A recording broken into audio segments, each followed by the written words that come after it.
हमारे चैनल के परिवार की तरफ से आपको जन्मदिन की ढेर सारी शुभकामनाएं। सर, काफ़ी तादाद में लोगों का आगमन हुआ और आपको जन्मदिन विशेष विश दिया सोशल मीडिया पे भी, किस तरह का आभार प्रकट करना चाहेंगे सर? बहुत बहुत धन्यवाद सबसे पहले तो, और मैं आप लोगों के माध्यम से यहाँ पे आए हुए सभी लोगों का मैं बहुत बहुत धन्यवाद देना चाहता हूँ। ये प्यार और जो दिल से रिश्ता है ये बहुत सालों से चला आ रहा है, और मैं ऊपर वाले से प्रार्थना करता हूँ, भगवान से प्रार्थना करता हूँ कि ऐसे ही रिश्ता चलता रहे और भगवान हमको इतनी ताकत दे कि सबके काम आ सके, सबके जीवन में कुछ योगदान कर सके। कि राजनीति में और समाज में जब आप सक्रिय होते हैं तो आपका उद्देश्य होता है कि आपके माध्यम से कुछ सेवा हो। ऐसी प्रार्थना है कि लोगों के आशीर्वाद से कुछ भी अच्छा ही हो, जो से भी ऐसा होता है।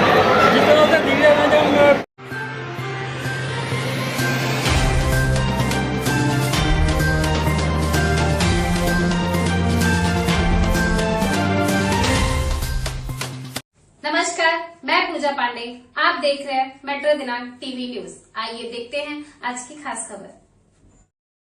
लोकप्रिय कांग्रेस नेता एडवोकेट अवनीश सिंह का जन्मदिन समारोह उत्साहपूर्ण माहौल में संपन्न। मुंबई अंधेरी क्षेत्र के लोकप्रिय कांग्रेस नेता एवं कांग्रेस उत्तर भारतीय प्रकोष्ठ मुंबई अध्यक्ष एडवोकेट अवनीश सिंह का जन्मदिन जोगेश्वरी पश्चिम स्थित एसवी रोड पर हर्षोल्लास के साथ मनाया गया। समर्थकों और मित्रों की ओर से आयोजित इस कार्यक्रम में बड़ी संख्या में लोगों की मौजूदगी देखने को मिली। इस अवसर पर उनकी धर्मपत्नी एवं कांग्रेस नगर सेविका दिव्या सिंह के अलावा कांग्रेस पार्टी के नेताओं के साथ साथ विभिन्न घटक दलों के नेता, समाज सेवक और सामाजिक संगठनों से जुड़े लोग भी बड़ी संख्या में उपस्थित रहे। वहीं क्षेत्र की स्थानीय जनता भी अपने प्रिय नेता को जन्मदिन की शुभकामनाएं देने कार्यक्रम स्थल पर पहुंची और उनके प्रति अपना स्नेह और समर्थन व्यक्त किया। समारोह के दौरान केक काटकर जन्मदिन मनाया गया। इसके बाद पटाखों की गूंज के बीच जश्न का माहौल और भी उत्साहपूर्ण हो गया। अब आइए देखते हैं मेट्रो दिनांक टीवी न्यूज पर इस कार्यक्रम के दौरान उपस्थित लोगों ने क्या कुछ कहा। पत्रकार विजय सिंह की रिपोर्ट में।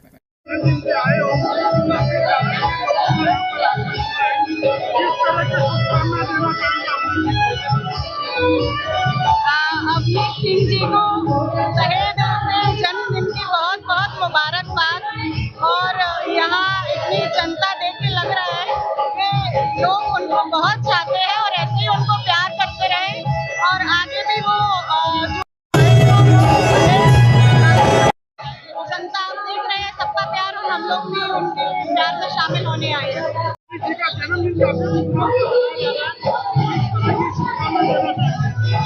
अवनीश जी का जन्मदिन बड़े धूमधाम से मनाया जा रहा है। मुंबई कांग्रेस के माध्यम से उन्होंने पूरे उत्तर भारतीय समाज को जोड़ने का काम किया है। वर्सोवा विधानसभा में उन्होंने जो पिछले कई सालों से जो काम किया है, जिसकी वजह से बड़े तादाद में लोग यहाँ पर उपस्थित है। मैं अवनीश जी को अपने जन्मदिन पर उनको बधाई देता हूँ। किस तरह की शुभकामनाएं देना चाहेंगे? देखो, गए साल जब मैं आया था मेरा दोस्त वो नगर सेवक के लिए नहीं था, आज उनकी बीवी नगर सेविका बन गई। आज की जो खुशी है वो डबल हो गई। वो डबल खुशी के अंदर आज उनको फिर से मुबारकबाद देने के लिए आया हूँ। ये मैं उनको अभिनंदन करता हूँ, इतना ही कहता हूँ, आप आगे बढ़ो, आपको फायदा। यहाँ पर लोगों का आगमन हुआ और अवनीश जी के जन्मदिन पर शुभकामनाएं दिए। आप किस तरह अपनी प्रतिक्रिया रखना चाहेंगे? हमारे चैनल में किस तरह का आभार मानना चाहेंगे? सोशल मीडिया पे भी दिया। मैं लोगों का पूरी तरह से आभार मानना चाहती हूँ कि आज वो हमारे इस दिन को और ज़्यादा स्पेशल बनाने के लिए यहाँ पर हमारे साथ उपस्थित हुए। हर साल यहाँ पर लोग आते हैं, उम्मीद के साथ आते हैं, एक लगाव के साथ आते हैं।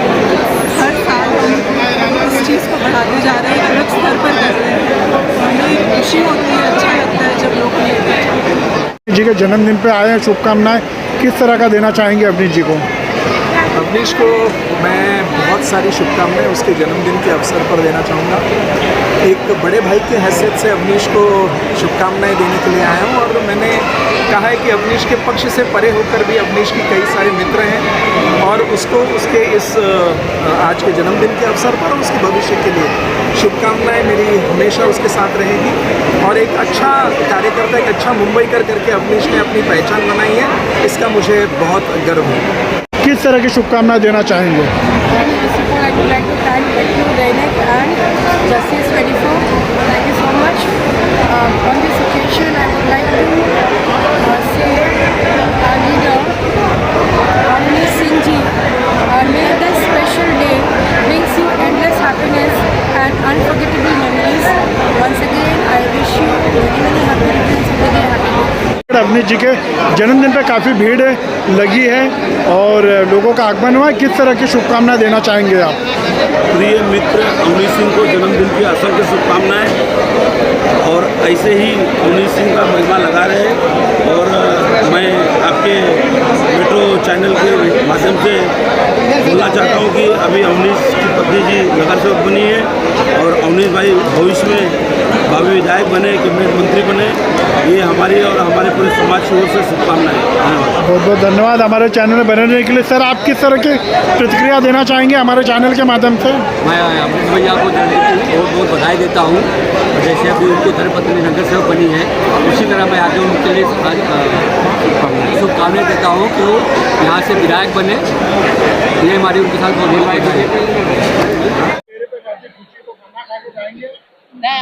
नहीं, हम लोग है ना इंशाल्लाह खाना वाना जरूर खा के ही जाएंगे, क्योंकि इससे अच्छी खुशी हमको और कहाँ मिलेगी। नहीं, यहाँ खाना उन्होंने हर किस्म का रखा है और ज़्यादातर तो उन्होंने वेज खाना इसलिए रखा है कि हमारे बहरम बाग में जो है सब किस्म के लोग हैं, तो वो हिसाब से उन्होंने हर इंसान के लिए अपना अपना हिसाब से रखा है। हर साल मनाते हैं उनका बर्थडे। हाँ। इसी तरह मनाते हैं हर साल बर्थडे में आते हैं हम लोग। पहले तो ज़्यादा लोगों की ज़्यादा सही बहुत नहीं, वो प्यारा बच्चा है, वो प्यारा बच्चा है। ऐसा नहीं है कि वो नगर सेवक बना तो प्यारा, ऐसा नहीं है, उसका नेचर अच्छा। हमारे इधर भी बहुत सारे काम किए। जी हमारे काम उन्होंने भी अच्छा काम किया है, अल्हम्दुलिल्लाह। बहुत अच्छा काम किया अल्हम्दुलिल्लाह। की शुभकामनाएं देना चाहेंगे आप? पहले तो अवनीश सर को बहुत शुभकामनाएं मेरी तरफ से और मेरी पूरी फैमिली की तरफ से। काफ़ी अच्छा काम कर रहे हैं निगर भाई अवनीश सर, काफ़ी अच्छा काम कर रहे हैं। मैं काफ़ी टाइम से उनके साथ में हूँ, उनके साथ में मैं भी काम करती हूँ, उनके साथ ट्रैवल करती हूँ और काफ़ी अच्छा काम करती हूँ। चाहे वो स्कूल हो, कॉलेजेस हो, किसी भी शादी वगैरह का हो, कुछ भी हेल्प करना हो, मतलब काफ़ी टाइम से वो हेल्प कर रही है और हम भी उनका सपोर्ट कर रहे हैं। जैसे वो हमारा सपोर्ट कर रही है, जैसे हम भी कर रहे हैं। तो बहुत देख सकते हैं आप कि बहुत लोग आए हैं, बहुत लोग उनको शुभकामनाएं देने के लिए। यहाँ तक कि वहाँ पे जाने तक की मतलब जाने के लिए भी हमको सोचना पड़ रहा है कि वो धक्का धुक्की करके जाना पड़ा। तो सोच लीजिए आप कितना सब उनको प्यार करते हैं। किस तरह की प्रतिक्रिया और किस तरह की शुभकामनाएं देना चाहेंगे हमारे चॅनल के माध्यम से? महाविकास आघाडीचा घटक पक्ष काँग्रेसचे एक धडाडीचे कार्यकर्ता अवनीश सिंग भैया यांचा आज वाढदिवस या ठिकाणी साजरा होत आहे।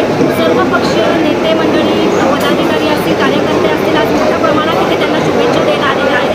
मी सुद्धा शिवसेना वर्सोवा महिला आघाडीतर्फे त्यांना मनपूर्वक शुभेच्छा देते आणि त्यांच्या पुढच्या कार्यासाठी त्यांना खूप शुभेच्छा देऊन त्यांचं अभिनंदन करते।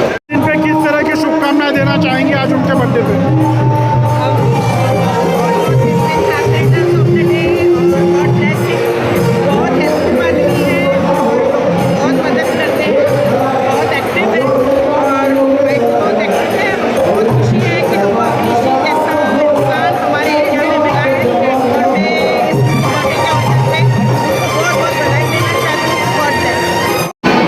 अविनाश जी का जन्मदिन काफ़ी धूमधाम से मनाया जा रहा है, आपका भी आगमन हुआ है, किस तरह की शुभकामनाएं देना चाहेंगे? पहली बात तो मैं अवनीश सिंह जी को जन्मदिन की बहुत बहुत बधाई देता हूँ और एक अच्छे इंसान, एक स्वभावी इंसान है, इसके लिए मैं उनको जन्मदिन की बधाई देने आया हूँ।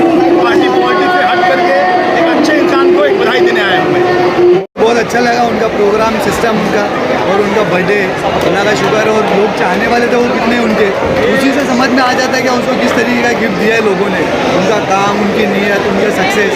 अल्लाह का शुक्र है, बहुत अच्छी बात है, सही है, बहुत अच्छा। और अभी मुलाकात करने के लिए जाने वाले सब दोस्त यार सब आए हैं।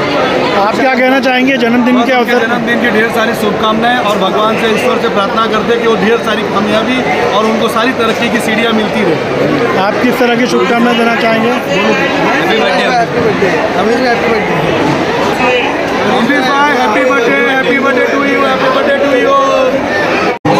नमस्ते, आदाब, मैं अफगान से इंडिया के जन्मदिन के शुभ अवसर में हम लोग यहाँ पर इकट्ठा हुए हैं। और मैं चाहता हूँ कि अभी मैं मेरी दुआ है के साथ आगे भी क्या कहना चाहेंगे? काफ़ी चेहरे पे खुशी लग रही है आपके काफ़ी चेहरे पे खुशी लग रही है, आपके दोस्त का बर्थडे है, किस तरह की शुभकामनाएं देना चाहेंगे आप? मैं चाहूँगा कि भैया बहुत जल्दी मेले बने, हम लोग एक ख्वाहिश है। बर्थडे की बहुत बहुत शुभकामनाएं। मैं वो एक अच्छे लीडर है, हम चाहते हैं हमारे बीच में अच्छे लीडर रहे, हर साल हम हमारे एरिया में अच्छा काम करें और हमारे यहाँ क्या होता है बहुत लगे वो भी उनके पास जाता है लीडर जब किसी को डांट होते हैं, ऐसे आदमी लीडर की हमारे लीडर को जरूरत है और उनको बर्थडे की बहुत बहुत शुभकामनाएं। किस तरह की शुभकामनाएं देना चाहेंगे अविनाश भैया को? आपको मैं देना चाहूँगी कि आज का दिन बहुत स्पेशल था और सबसे वो था, तो मैं उनको वेरी हैप्पी बर्थडे विश करती हूँ ना, great year ahead, so happy birthday to you. जन्मदिन की ढेर सारी शुभकामनाएं मेरे तरफ से। उन्हीं जी हमारे मित्र हैं और बहुत अच्छे कार्यकर्ता है, बहुत अच्छे आदमी। उन्हीं जी को मैं धन्यवाद देता हूँ। जन्मदिन की हार्दिक शुभकामनाएं। सर जी, हमारे चैनल के परिवार की तरफ से आपको जन्मदिन की ढेर सारी शुभकामनाएं। सर, काफ़ी तादाद में लोगों का आगमन हुआ और आपको जन्मदिन विशेष विश दिया सोशल मीडिया पे भी, किस तरह का आभार प्रकट करना चाहेंगे? सर, बहुत बहुत धन्यवाद सबसे पहले तो। और मैं आप लोगों के माध्यम से यहाँ पे आए हुए सभी लोगों का मैं बहुत बहुत धन्यवाद देना चाहता हूँ। ये प्यार और जो दिल से रिश्ता है ये बहुत सालों से चला आ रहा है और मैं ऊपर वाले से प्रार्थना करता हूँ, भगवान से प्रार्थना करता हूँ कि ऐसे ही रिश्ता चलता रहे और भगवान हमको इतनी ताकत दे कि सबके काम आ सके, सबके जीवन में कुछ योगदान कर सके। कि राजनीति में और समाज में जब आप सक्रिय होते हैं तो आपका उद्देश्य होता है कि आपके माध्यम से कुछ सेवा हो। ऐसी प्रार्थना है कि लोगों के आशीर्वाद से कुछ भी अच्छा ही होगा, दोस्तों भी ऐसा होता है। जिस तरह से दिल्ली में जो प्रभु के बन के आई है, आने वाले दिनों में अगर आपको MLA का टिकट मिलता है तो क्या आप उसके लिए सेवा करेंगे? कि हम लोग एक राजनीतिक कार्यकर्ता हैं और अपना काम करते करते हैं। कॉर्पोरेटर बनने का टारगेट भी है, MLA बनने का टारगेट भी है, MP बनने का टारगेट भी है। लेकिन काम करते रहेंगे, जो भी संभावना है राजनीति करेंगे, पार्टी से चुनाव लड़ेंगे। सर, आपने बर्थडे का आज बहुत अच्छा कैसा लग रहा है आज का दिन? ये जन्मदिन का जो कार्यक्रम है कोई कार्यक्रम नहीं है, ये एक लोगों का प्यार है और मुझे लगता है खाली एक ये मंच एक माध्यम है लोगों को मुझे आशीर्वाद देने का, प्यार देने का। और मैं भगवान से यही शुक्रिया अदा करना चाहता हूँ कि प्यार ऐसे ही बना रहे। 4 दिन की बारिश में BMC की पोल खुल रही है, ऐसे नहीं लगता आपको कहीं पर व्यक्ति लोगों को मौतें हुई है, जो नाले में पूरी चीज का क्या है? ये बहुत दुर्भाग्यपूर्ण है कि 80,000 करोड़ का बजट होने के बाद भी वहाँ 4 दिनों में BMC का पोल खुल जाता है और अब जो सत्ताधारी पार्टी है उनके पास कोई एक्सक्यूज भी नहीं है कि अब तो ट्रिपल इंजन की उनकी सरकार भी हो गई है, अब उनको कोई बहाना नहीं है। जो दिक्कतें हैं उसकी जिम्मेदारी सरकार को है, लेकिन जैसा कि इनका एक एजेंडा रहता है राजनीति करने का कि जो जनता के रियल मुद्दे हैं उससे भटकाने का काम करते हैं और अब जनता धीरे धीरे समझ रही है। यहाँ पे मैं सैकड़ों लोगों से बात किया, आपके बारे में पूछा, आपके व्यक्तित्व के बारे में पूछा। 100 में से 80 लोग ने ये बोला कि हमारा जो अगला आमदार होना चाहिए अवनीश सिंह जी, तो आप इसे कैसे देखते हैं? 20 लोग कौन थे पहले ये बताइए। जो नहीं बोले 20 लोग तो कहीं देखिए मैं बधाई देके चले गए। 80 लोग ये बोले कि हमें ऐसे लोग चाहिए क्योंकि हमें हमारे समाज में आगे बढ़ाए और अच्छा काम करे। जैसा कि मैंने शुरू में किया था कि राजनीति जो है एक सेवा का माध्यम है और आपका राजनीतिक उद्देश्य जो है आपका सेवा कराना चाहिए। बाकी जो चीज़ें पद और प्रतिष्ठा जो मंत्री MLA MP कॉर्पोरेटर ये बाई प्रोडक्ट है और इसी भावना के साथ हम लोग काम कर रहे हैं, आगे भी काम करते रहेंगे। पार्टी और जनता जिस तरह का मौका देगी वैसा काम करेंगे। युवा पीढ़ी को क्या मैसेज देना चाहेंगे जिस तरह से आज मैम सैलाब यहाँ पे आए हैं, आपके चिंतक आपके नेतृत्व आपके पार्टी के लोग भी यहाँ पे आए पीछे पे आए? ये मेरा हमेशा सबसे यही मैसेज रहता है कि थोड़ा मोबाइल की दुनिया से बाहर निकलिए, सड़क पे चलिए, प्रॉब्लम्स को समझिए, महंगाई समझिए, बेरोजगारी समझिए और जिस तरह का भ्रष्टाचार है उसको समझिए। और राजनीति में जब चुनाव का समय आता है तो आप जो है इमोशनल मुद्दे को साइड में रखिए, जो जनता के मुद्दे हैं जैसा कि मैंने बताया कि महंगाई, बेरोजगारी और जो भ्रष्टाचार है उस पर आप वोट दीजिए। ऐसा ट्रेंड नहीं बनना चाहिए कि लोगों को भड़का के बिना काम किए भी आप सत्ता में रह सकते हैं और ये गलत ट्रेंड है क्योंकि उससे अकाउंटेबिलिटी सेट नहीं होती है। राजनीति में एक ऐसा पहल भी चल रहा है कि आजकल आप बिना काम किए भी जीत सकते हो, लोगों को धर्म के नाम पे, जाति के नाम पे, संप्रदाय के नाम पे, राज्य के नाम पे बांटते हैं। तो ये ट्रेंड से बाहर निकलिए। युवाओं की सबसे बड़ी जिम्मेदारी है कि मोबाइल का जो दुनिया है, जो रील्स की दुनिया है, जिसमें शायद दुनिया बड़ी अच्छी लग रही है, उससे बाहर निकलिए और जो जीवन के मुद्दे हैं उस पर लोगों को प्रेशराइज करिए। जो राजनीति कर रहे हैं उनको भी कहीं ना कहीं दिमाग में होना चाहिए कि अगर आप अच्छा काम नहीं करेंगे तो जनता हमको बाहर का भी रास्ता देगी। अनिश भाई, SIR को लेकर आज लोगों में बहुत डर फैला हुआ है। BLO आज बहुत ज़्यादा बारिश होने की वजह से कहीं वो लोग नहीं जा सके, तो आप इसको क्या देख सकते नजर? देखिए, SIR का ऐसा मुद्दा है कि अभी कल ही जो है 60% टीचरों ने स्ट्राइक किया कि हम BLO का काम नहीं कर सकते। आप एक स्टाफ से मैपिंग भी करा रहे हैं, उसके बाद आप जो है SIR का भी काम करा रहे हैं और ऐसे काम देते हैं जो उनकी समझ है उससे अलग है। BLO को भी ट्रेनिंग लेना पड़ रहा है कि SIR है क्या।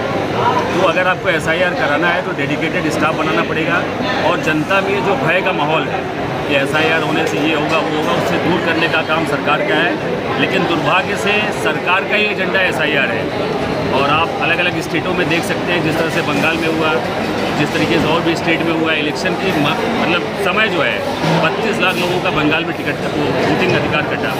आज इस देश में आप आधार कार्ड बनवा सकते हो लेकिन आपको हो सकता है वोटर ID में नाम न हो, वोटर लिस्ट में नाम न हो। इससे बड़ा दुर्भाग्य की क्या बात हो सकती है। तो मेरा जनता से यही अपील है कि पैनिक होने की ज़रूरत नहीं है।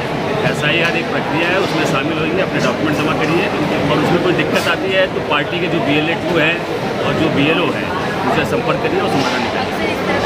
आंगनबाड़ी या सेविकाओं को दिया जाता है पर इस बार टीचर को टारगेट करके कहीं ना कहीं सरकार बच्चे के भविष्य को बढ़ाने मतलब टारगेट उठाने का प्रयास। एक जो मानवीय जो क्षमता होती है काम करने की, वो वर्किंग आवर्स जो है 8 से 10 घंटे होता है। अभी टीचर जो है पढ़ाई भी करे, मतलब बच्चों को पढ़ाए भी, उसके बाद BLO का काम करे, जो कि मतलब फिजिकली और मेंटली पॉसिबल नहीं है। और सरकार को ये सोचना चाहिए कि किसी स्टाफ को आप कितना काम दे सकते हैं। अब बहुत सारे BLO जो है अब्सेंट है, उनके ऊपर सरकारी कार्रवाई हो रही है। अमानवीय जो प्रेशर है उससे निजात दिलाने से बजाय उनके ऊपर कार्रवाई हो रही है, बहुत ही दुर्भाग्यपूर्ण है। राम मंदिर चोरी प्रकरण पे क्या कुछ कहना चाहेंगे, आपका क्या ओपिनियन है? राम मंदिर चोरी प्रकरण में यही कहना चाहता हूँ कि मैं जनता से अपील करना चाहता हूँ, आँख नाक कान आप खोलिए और देखिए कि धर्म के नाम पे जिस मुद्दे पे सरकार आई है इन लोगों की, उस मुद्दे पे इनका क्या काम है। आज जो है बड़े बड़े लोगों को बचाया जा रहा है, एक जो मतलब छोटे स्टाफ है उनको सज़ा दी जाती है, उनको निष्कासित किया जाता है और ये टोटली फेल है गवर्नमेंट अकाउंटेबिलिटी। चाहे वो राम मंदिर का मैटर हो, चाहे उज्जैन के महाकाल का हो, वहाँ के जो अभी मुख्यमंत्री साहब हैं उनका भी समझ में आया है। तो धर्म और भगवान के नाम पे ये लोग राजनीति कर रहे हैं और भ्रष्टाचार कर रहे हैं और इसका जवाब जनता को बहुत अच्छे से देना चाहिए। किस तरह से BMC इलेक्शन के बाद बुलडोजर एक्शन बॉम्बे में देखिए, खास वर्षों में बहुत सारे इलाके में देखा जाता है, लेकिन वहाँ पर बात है बुलडोजर एक्शन की नहीं है। यहाँ से जो लोग अपने घर हो गए, जिसके रोजगार उसी से चलता था, रोटी सब्जी बेचना या रोजगार छोटे छोटे रोजगार करना, पढ़ाई लिखाई सब, उसको बिना कोई वैकल्पिक व्यवस्था किए हुए जिस तरह से उसको यहाँ से हटाने की बातें कर रहा है, तो किस तरह से देखते हैं और क्या होना चाहिए? बहुत ही दुर्भाग्यपूर्ण है। जैसा आपने बोला कि BMC में इनकी सरकार बनने के बाद मेयर का पहला स्टेटमेंट था कि हॉकर्स को हटाया जाएगा। अभी आपको बहुत अच्छे से हॉकर्स पॉलिसी को समझने की ज़रूरत है। जो 2014 में सर्वे हुआ था उसमें 99,000 लोगों का सर्वे हुआ था, जिसमें उसमें 26,000 एलिजिबल लोग थे। आज ये बहुत ही बड़े एजेंडा बना के जो उसका कार्ड होता है उसको बांट रहे हैं, और मेरे पास इतने पुख्ता सबूत हैं, इतने लोगों का ऐसा फ़ोन आता है, खुद ऑफिस आते हैं कि कार्ड दिखाने के बाद भी उनको उठा के ले जा रहे हैं। तो ये कार्ड क्या है, इसको विस्तार से समझाने की ज़रूरत है। ये फिर से एक लॉलीपॉप ही है। अगर आप कार्ड लेके धंधा नहीं कर सकते तो आप क्यों कार्ड बांट क्यों रहे हैं? आप डेडिकेटेड जो है, जो वेंडर्स का जो जगह होता है मार्केट का, उसको आप डेडिकेटेड बनाइए, उनको बैठाइए और उनको कार्ड दीजिए। ये कार्ड देने का नाटक और कार्ड देने के बाद भी कोई फ़ायदा नहीं है। मान लीजिए किसी एक्स के नाम पे कार्ड है, उसकी उम्र जो है 70 से 80 साल है, उसका बेटा धंधा कर रहा है, तो बोलते हैं जिसके नाम पे कार्ड है वही बैठे। ये जो है सीधा नॉनसेंस बात है, और सरकार कहीं ना कहीं गरीब लोगों के पेट में लात मार रही है। और जहाँ तक मेरी जानकारी है, जो ऐसा बुलडोज़र वाला आप बता रहे हैं, किसी भी चीज़ स्ट्रक्चर को तोड़ने के पहले उसकी पात्रता जांच होती है, उनको पीएपी में दिया जाता है, फिर डिमोलिश किया जाता है। आज लोग डिमोलिश कर दे रहे हैं, उसके बाद सब अपनी फाइल लेके सरकारी दफ्तरों में घूम रहे हैं, पीएपी कहाँ मिलेगा, यहाँ मिलेगा कि वहाँ मिलेगा। टोटली जो है फेल्योर है गवर्नमेंट का हर लेवल पे, तीनों लेवल पे। और अब समय आ गया है कि जनता ये बात को समझे। मतलब किसी को चौक है ना चौराहा है ना फुटपाथ है, कहीं भी आप ना ऐसा कोई जगह नहीं बना पाए हैं जहाँ पे हम जाके अपना रोजगार कर सकें, अपना जीवन यापन कर सकें, जबकि हमारा जन्म ही यहाँ पे हुआ है और यहीं पे पले बड़े हैं, फिर भी हमें कहीं की जगह व्यापार नहीं मिलता, रोजगार नहीं मिलता, नौकरी नहीं मिलता है, तो हम जिए तो जिए कैसे, खाए तो खाए, बच्चे को कैसे पाले। तो इसी चीज़ों से मन भटकाने के लिए आपको धर्म की राजनीति करनी पड़ती है, आपको राज्य की बात करनी पड़ती है, महाराष्ट्र की बात करनी पड़ती है, उत्तर प्रदेश की बात करनी पड़ती है, दक्षिण भारत की बात करनी पड़ती है, गुजराती की बात करनी पड़ती है। और जो रियल मुद्दे हैं उसमें ध्यान भटकाने की प्रक्रिया है। और आप जैसा सही बोल रहे हैं कि आपको रोज़गार के अवसर प्रदान करना चाहिए। मुंबई एक कॉस्मोपॉलिटन शहर है, यहाँ से दूर दूर से लोग आते हैं क्योंकि ये प्रीमियम एक इकोनॉमी है, लोगों को लगता है यहाँ रोज़गार का अवसर है। आज जो है 25-30 साल बाद यहाँ पे एक जॉब करने, एक धंधा करने के बाद आपको अचानक बोल दिया जाता है कि आप यहाँ से हट जाओ। उसकी भी एक प्रक्रिया होनी चाहिए, उसकी भी एक पात्रता होनी चाहिए। और ये मनमानी ढंग से वसूली का धंधा चल रहा है, और दुर्भाग्य से ये बोलने में, और दुनिया सब जानती है कि क्या चल रहा है। इसको जनता को समझने की ज़रूरत है। और ये ट्रिपल इंजन सरकार को बिना इंजन की सरकार बना देना है, खाली बोगी रह जाए, इंजन निकल जाए। अवनीश जी, आखिरी सवाल सर जानना चाहूँगा, जिस तरह बारिश और कई लोग की मृत्यु हो गई है पेड़ गिरने से, रोड पे काफ़ी खड्डे हुए, किस तरह शासन प्रशासन को आप संदेशा देना चाहेंगे बीएमसी वार्ड को? आज जो है इतना हज़ारों करोड़ का बजट है नाला सफाई का, और मीठी नदी, हम लोग जब उत्तर प्रदेश से आए तो मीठी नदी सोचे थे कोई नदी होता है, लेकिन उसको अगर आप देखेंगे तो बेसिकली नाला ही है। और हज़ारों करोड़ रुपए लगाया जाता है उसको सालाना साफ़ करने के लिए। कोई तो मंत्री ने बोला कि 130%, मेयर ने शायद बोला कि 130% सफाई हुई नाला की। अभी तक तो जो मतलब अर्थमेटिक में बताया जाता है कि 100% से ज़्यादा कुछ होता नहीं है, इन्होंने उसको भी एक्सीड कर दिया है। और उसके बाद ऐसी है कि 3 दिन के बारिश में सारा नाला भर गया, सारा जगह पानी चौक हो रहा है। अभी मैं 61 वार्ड की बात कर रहा हूँ, यहाँ पे नाला सफाई के लिए कॉन्ट्रैक्टर को अपॉइंट किया जाता है जो हर वार्ड में होता है, और उसका काम अधूरा है।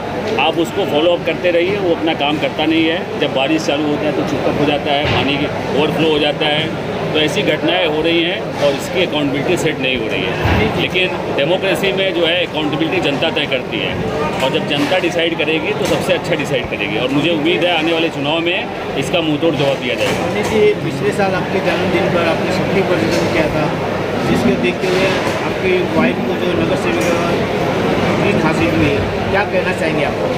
मैंने पहले ही बताया कि ये शक्ति प्रदर्शन नहीं था, ये प्यार का प्रदर्शन था, और ये लोगों का सद्भाव है और आशीर्वाद देने आते हैं सब अपना। और जहाँ तक दिव्या के चुनाव की बात है, लोगों ने चुनाव में उनको अच्छे मत से जिताया है, लोगों का प्यार है, और मुझे लगता है कि एक जिम्मेदारी बनती है कि जो उम्मीद है उस पर कायम उतरे हम।